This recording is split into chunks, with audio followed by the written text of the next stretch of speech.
기도하시겠습니다. 은혜와 사랑이 충만하신 하나님 아버지, 하나님의 크신 사랑으로 이 시간 저희들을 불러주심을 감사합니다. 오직 주의 은혜를 힘입어 나아가오니 이 시간 홀로 영광받아 주옵시고 말씀 가운데 은혜 내려 주옵소서. 이 시간 각자의 처소에서 은혜를 구하며 주께 나아가는 모든 주님의 권속들을 기억하여 주시옵고 이 모든 말씀 예수 그리스도의 이름으로 기도합니다. 아멘. 오늘 우리에게 주신 하나님의 말씀은 사무엘상 14장 36절에서 52절까지의 말씀입니다. 제가 봉독해 드리겠습니다. 사울이 이르되 우리가 밤에 블레셋 사람들을 추격하여 동틀 때까지 그들 중에서 탈취하고 한 사람도 남기지 말자. 무리가 이르되 왕이 생각에 좋은 대로 하소서 할 때에 제사장이 이르되 이리로 와서 하나님께로 나아가사이다 하매 사울이 하나님께 묻자오되 내가 블레셋 사람들을 추격하리이까 주께서 그들을 이스라엘의 손에 넘기시겠나이까 하되 그날에 대답하지 아니하신지라. 사울이 이르되 너희 군대의 지휘관들아 다 이리로 오라. 오늘 이 죄가 누구에게 있나 알아보자. 이스라엘을 구원하신 여호와께서 살아계심을 두고 맹세하오니 내 아들 요나단에게 있다 할지라도 반드시 죽으리라 하되 모든 백성 중 한 사람도 대답하지 아니하매 이에 그가 온 이스라엘에게 이르되 너희는 저쪽에 있으라. 나와 내 아들 요나단은 이쪽에 있으리라. 백성이 사울에게 말하되 왕이 생각이 좋은 대로 하소서 하니라. 이에 사울이 이스라엘의 하나님 여호와께 아뢰되 원하건대 실상을 보이소서 하였더니 요나단과 사울이 뽑히고 백성은 면한지라. 사울이 이르되 나와 내 아들 요나단 사이에 뽑으라 하였더니 요나단이 뽑히니라. 사울이 요나단에게 이르되 네가 행한 것을 내게 말하라. 요나단이 말하여 이르되 내가 다만 내 손에 가진 지팡이 끝으로 꿀을 조금 맛보았을 뿐이오나 내가 죽을 수밖에 없나이다. 사울이 이르되 요나단아 내가 반드시 죽으리라. 그렇지 않으면 하나님이 내게 벌을 내리시고 또 내리시기를 원하노라 하니 백성이 사울에게 말하되 이스라엘에게 이 큰 구원을 이룬 요나단이 죽겠나이까 결단코 그렇지 아니하니이다. 여호와의 살아계심을 두고 맹세하옵나니 그의 머리털 하나도 땅에 떨어지지 아니할 것은 그가 오늘 하나님과 동역하였음이니이다 하여 백성이 요나단을 구원하여 죽지 않게 하니라. 사울이 블레셋 사람들을 추격하기를 그치고 올라가매 블레셋 사람들이 자기 곳으로 돌아가니라. 사울이 이스라엘 왕위에 오른 후에 사방에 있는 모든 대적 곧 모압과 암몬 자손과 에돔과 소바의 왕들과 블레셋 사람들을 쳤는데 향하는 곳마다 이겼고 용감하게 아말렉 사람들을 치고 이스라엘을 그 약탈한 자들의 손에서 건졌더라.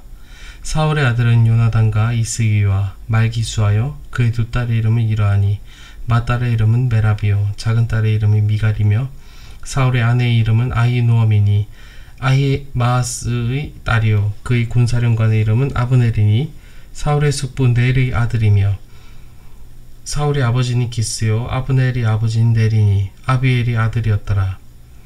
사울이 사는 날 동안에 블레셋 사람과 큰 싸움이 있었으므로 사울이 힘센 사람이나 용감한 사람을 보면 그들을 불러 모았더라. 아멘.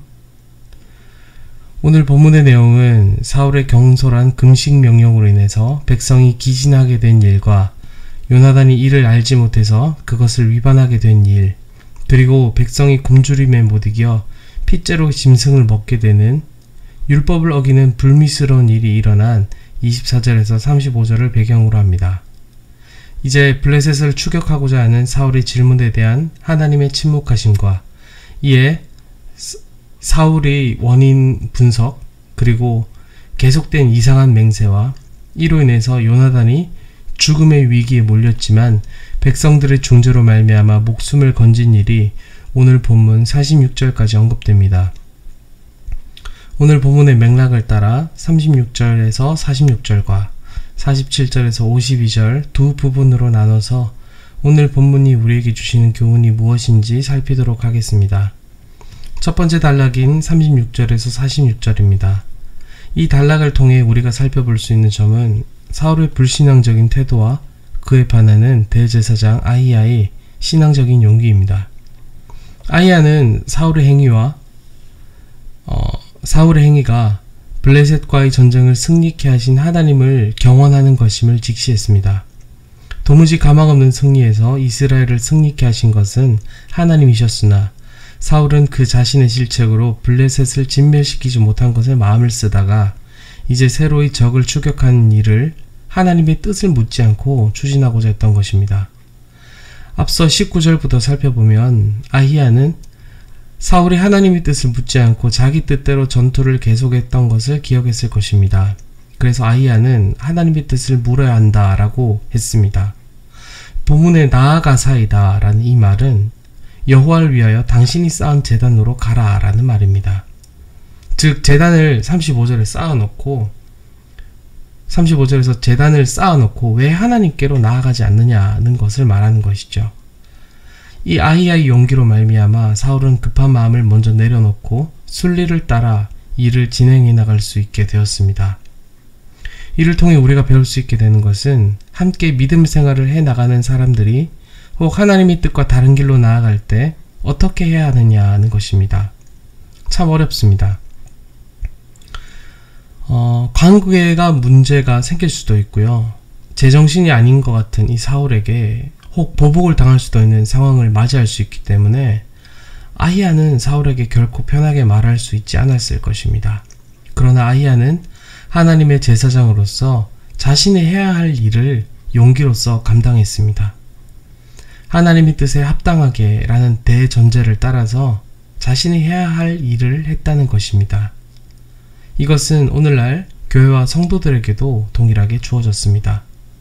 오직 교회만이 참된 진리의 기둥이요 터이며 교회는 교훈과 책망과 바르게 함과 의로 교육하기에 합당한 하나님의 말씀을 받았기 때문입니다. 갈라디아서 6장에서 바울은 형제 사랑에 대하여 다음과 같은 권면을 줍니다. 1, 2절입니다. 형제들아 사람이 만일 무슨 범죄한 일이 드러났거든 신령한 너희는 온유한 심령으로 그러한 자를 바로잡고 너 자신을 살펴보아 너도 시험을 받을까 두려워하라. 너희가 짐을 서로 지라. 그리하여 그리스도의 법을 성취하라. 여기서 바로잡으라 라는 표현은 부러진 뼈가 제대로 붙도록 붙여놓은 부목과 같이 그렇게 누군가를 진리로 지탱해 주어야 한다라는 표현입니다. 이 짐을 짊어지는 것이 바로 성도가 짊어져야 하는 십자가이며 이것은 가깝게는 서로가 서로를 위해서 더 넓게는 진리가 없어 고통하는 온 세상을 위하여 감당해야 한다는 것을 의미합니다. 사랑하는 여러분, 오늘날 교회와 성도에게 주어진 이 책임, 진리로 서로를 바로잡는 이 일을 은혜로 감당하는, 용기로서 감당하는 저와 여러분 되시길 간절히 소원합니다. 두 번째는 하나님께서 중심을 보신다는 것입니다. 40절에서 41절을 보면 하나님께서 응답하시지 않은 이유를 알기 위해 제비를 뽑는 모습이 나옵니다. 사울은 요나단과 함께 한쪽에 서고 나머지 백성들을 반대편에 서도록 합니다. 그리고 죄가 색출되면 내 아들 요나단이라도 용서하지 않겠다고 합니다. 무엇입니까? 사울은 백성에게 죄가 있다라고 이미 결론 지었다는 것입니다. 사울이 생각한 백성들의 죄란 32절에 나오듯이 배고픔에 못 이겨 가축들을 핏째로 먹은 것입니다. 그러나 하나님은 백성들의 죄를 묻지 않으셨습니다. 본문에서 이것에 대해서는 말하고 있지 않지만 아마도 사울의 무례한 맹세로 인해 기진한 상황에서 일어난 일이라는 것을 하나님께서 참작해 주시지 않았나 하는 것을 생각해 볼 수 있습니다. 일부러 저지르려고 한 죄가 아니었다는 것을 하나님께서 살피고 계셨다는 것이죠. 그러면 같은 맥락에서 오히려 요나단이 뽑힌 이유는 무엇인가를 질문해 볼 수 있습니다.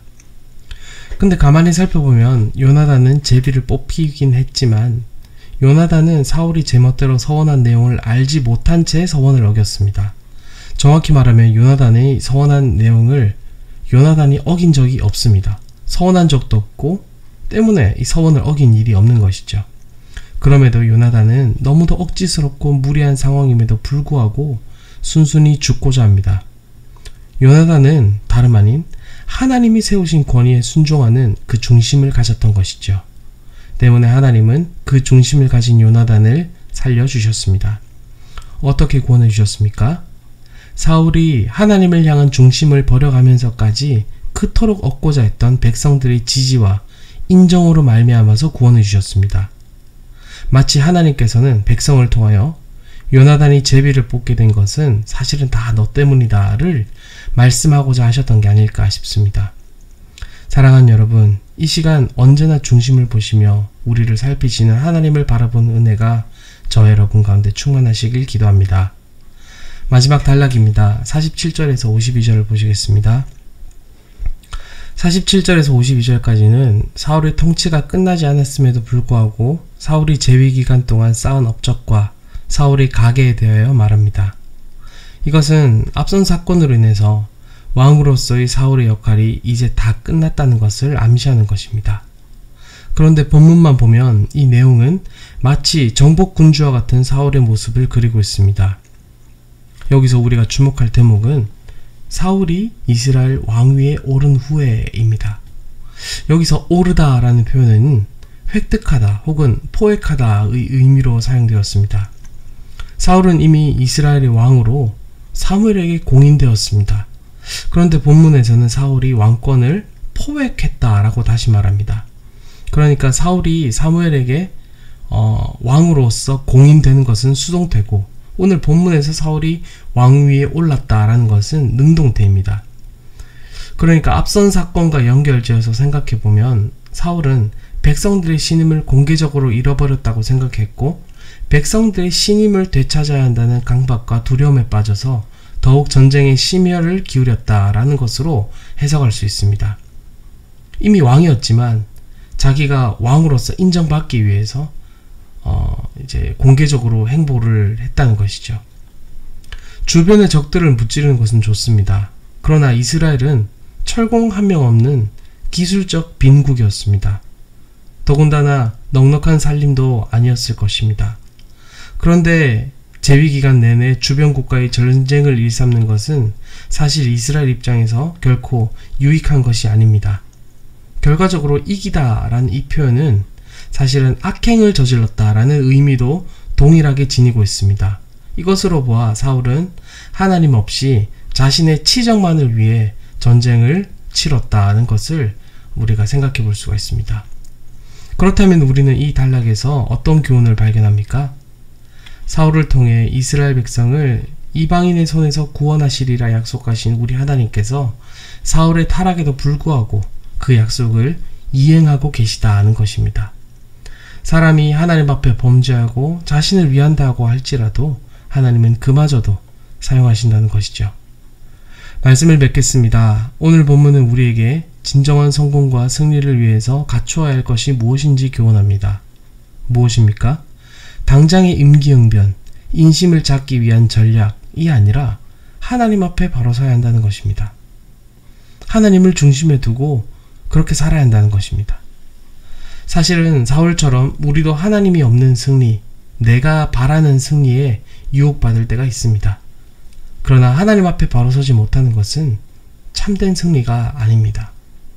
부디 이 새벽이 하나님께 중심을 두고 하나님 앞에 바로 서는 은혜를 구하는 복된 시간이 되시길 간절히 소원합니다. 기도하시겠습니다. 찬양과 경배를 받기에 합당하신 영광의 하나님을 찬양합니다. 이 세상의 모든 헛된 성공들을 비웃으시고 홀로 살아계셔서 그 영광을 나타내심을 생각합니다. 때로 우리의 마음이 하나님 앞에 바로 선 대신에 헛된 승리에 현혹되어 살아갈 때가 있습니다. 부디 조금 어리숙하더라도 요령이 없어 보이더라도 하나님 앞에 반듯하게 서서 살아가고 싶습니다. 부족하지만 그렇게 살아갈 때 우리를 지켜주실 분이 다름 아닌 하나님이심을 믿습니다. 오늘도 늘 하나님을 경외한 마음으로 주 앞에 살게 하여 주옵소서. 이 모든 말씀 살아계신 주 예수 그리스도의 이름 받들어 간절히 기도합니다. 아멘.